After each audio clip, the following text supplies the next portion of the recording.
Picture this. You're looking for a new apartment to rent, and after hours searching online, you find the perfect place. Exactly what you're looking for, and the price is right. In fact, the price is amazing. You can't believe your luck. As a tenant, you're looking for rentals anywhere you can. It's a really tight rental market, and the internet is often where you go to find your rentals. You email the landlord, and he gets back to you right away. It turns out he lives a few hours away. The problem is, someone else also wants your dream rental, so you'll need to move fast. In fact, he offers to email you more photos because there's just no time to show you the place.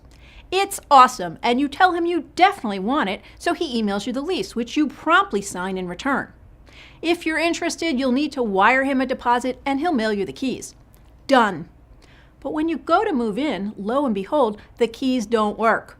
A neighbor sees you struggling with the lock and politely asks what the heck you're doing. It's then that you learn the home was foreclosed last year and you've been scammed. Consumers need to be very cautious when they see rentals on Craigslist or other rental online portals. But you're not alone. Thanks to plenty of unoccupied homes, technology, and a slow economy, rental scams like this and worse are on the rise. Many times those rentals are captured from somewhere else and advertised. So what can you do to protect yourself? Turn technology around on the scammers.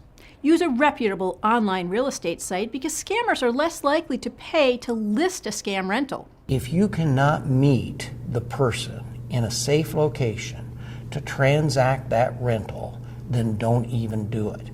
As a tenant, putting a deposit down on a property or your first month's rent, don't ever send it out without meeting the landlord in person, because there's a lot of people taking even listings that are currently on the market and listing those for rent on Craigslist, getting the deposit and the first month's rent sent to them to hold the property, because people are willing to do anything at this point to get a rental, because there's not a lot out there, and then you're out your deposit and your money because you find out later that that's not even the owner of the property that's advertising it.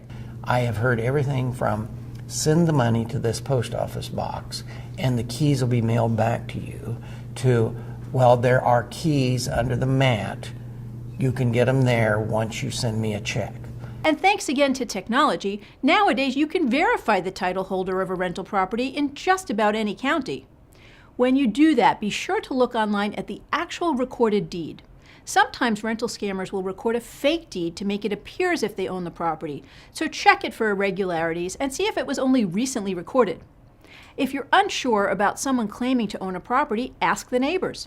The biggest thing that you want to be careful of there is that who you're talking to online is not always who they claim to be. And remember, if a rental sounds too good to be true, it probably is. Tell us what you think about rising rental scams, or email your questions to asktheexpert@shariolefson.com.